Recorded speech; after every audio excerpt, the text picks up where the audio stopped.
Esto tiene que ver con una duda que tenía por aquí también otro televidente o radio escucha, sobre si tomar el acetil, ¿cómo es? Ustedes ayúdenme con... La aspirina. Eso, sí, exacto. Ah, Bueno, sí, pero aspirina, la aspirina, Sí. que porque tiene problemas cardíacos y que se ha dicho mucho no tomarla y que entonces sí debe dejarlo de hacer.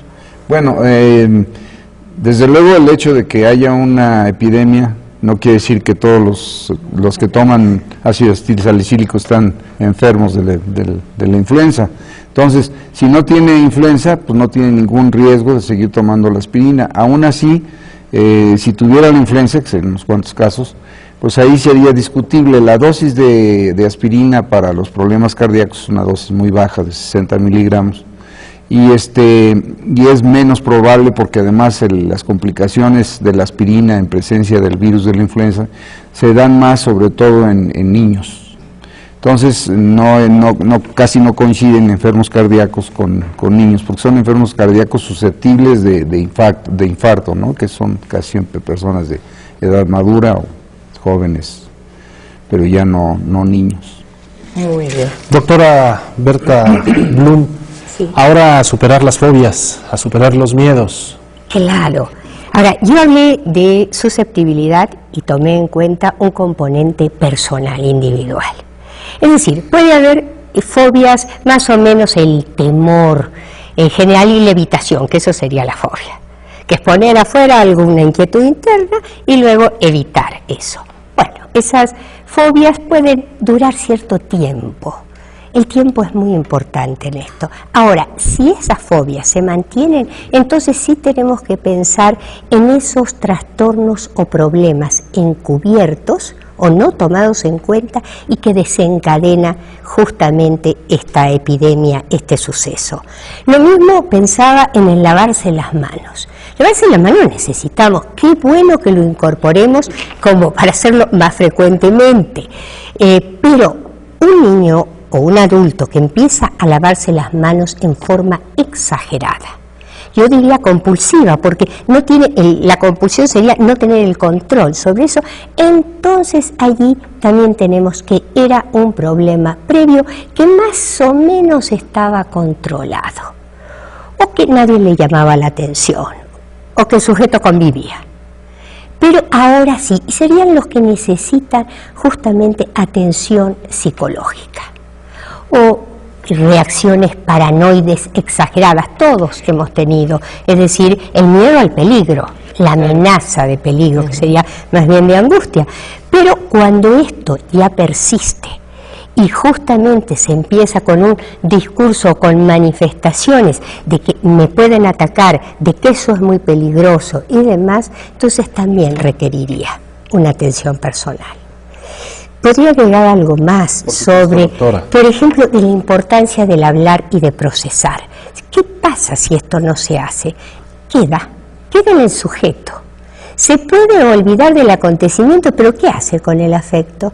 Y allí lo que puede es desencadenar o agravar reacciones somáticas. O por ejemplo el desplazamiento, entonces se transforma en algo absolutamente peligroso la manija de la puerta.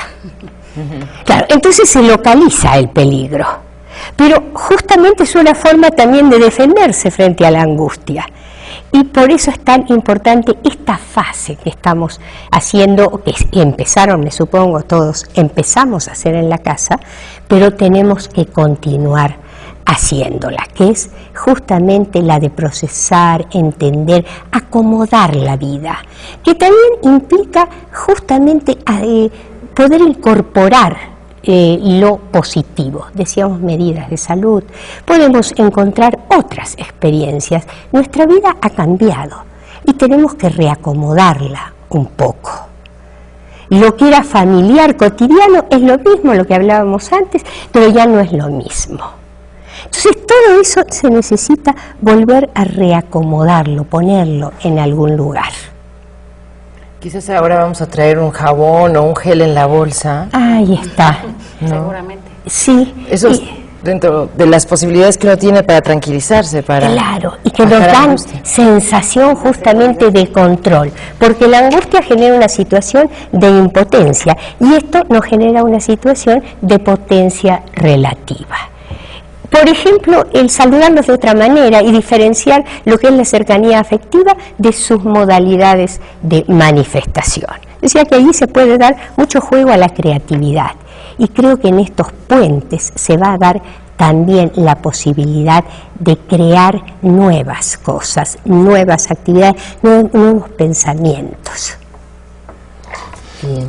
Dos recomendaciones para que está haciendo la Dirección General de Servicios Médicos a la comunidad, ahora que se incorpore. Si utilizas cubrebocas y pañuelos desechables, elimínalos depositándolos en los botes de basura que se encontrarán forrados con bolsas de plástico. Y al término de cada clase, abandona el salón para permitir que se ventile adecuadamente. Son dos recomendaciones de varias, por supuesto, que está haciendo la Dirección General de Servicios Médicos de la UNAM. ¿Cuánto tiempo se podrán saber, doctora Andrea Toledo, las condiciones o motivos por los que en nuestro país ha causado muchas muertes? Pues yo creo que no le podría contestar certeramente la pregunta, ¿no? Yo creo que la información que recibimos de los medios y la investigación son dos cosas que en tiempo cada una lleva el suyo, ¿no? Yo creo que ahora, lo que va a acontecer es el flujo de la información por parte de la Secretaría de Salud, ¿no? De los casos, o sea, sabemos cuántos son los muertos que van, cuántos son las gentes que se han contagiado, existe una depuración de los casos que se presentaron desde un principio, ha habido un manejo constante de esa información, ¿no? También del número de casos, si está asociado a este virus nuevo o era un virus estacional. Y bueno, ya esa información irá fluyendo poco a poco, ¿no? Y después de eso, pues se aquietarán un poco las aguas y empezará el trabajo ya a nivel académico y de investigación aquí dentro de la universidad, ¿no? Para poder empezar a procesar y a saber y a poder pues desmembrar, ¿no? Todos casos en particulares, o porque pueden haber asociaciones mayores en mujeres que hombres y fallecieron más hombres o mujeres, o porque se concentró en ese grupo de edad. O sea, yo creo que a partir de ese, o el sector social, que yo creo que eso sí es un factor muy importante, ¿no? De la pobreza. De hecho, muchas de las respuestas de por qué murió gente aquí en México y no en Estados Unidos, bueno, también tiene que ver con el sistema de salud, ¿no? Yo creo. Entonces, yo creo que esos casos se irán depurando de a poco y bueno, eso podemos saber cuándo empezó esto, que fue el 24 de abril, pero cuándo terminará, pues yo creo que no. No lo sabemos todavía. No, todavía no. Actitudes que van uniendo un poco la salud física con la salud mental y todo esto, es que nos hemos vuelto hipersensibles a que alguien tosa, a que alguien estornude. Aquí llega la llamada de Guadalajara, Jalisco, de Sara Hernández, que dice, si una persona escupe en la calle, que a lo mejor antes lo pasábamos por alto y ahora se va a convertir en algo que estemos observando, dice, esa saliva seca es contagiosa, el virus sobrevive durante el periodo de incubación, es contagiosa la persona o hasta que muestra síntomas. Se ha dicho mucho, pero creo que si sigue llegando es porque. Doctor Fernández Varela. Bueno, desde luego, qué bueno que se hace mención de esto, no, yo creo que hay que evitar eso de escupir en la calle. Bueno, el hecho de que una persona escupa no quiere decir que por eso ya se produjo ahí el virus, ¿no? Pero si esa persona está enferma y lo tiene, si va ahí en sus secreciones, va el virus. ¿Cuánto dura el virus en esa saliva? Hablaban de saliva seca. Si ya está seca, el virus ya no vive unas cuantas horas. Y si está expuesto al sol, mucho menos todavía.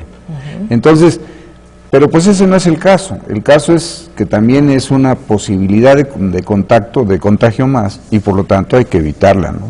Yo creo que es una medida que debemos observar todos, de no escupir en la calle, ¿no?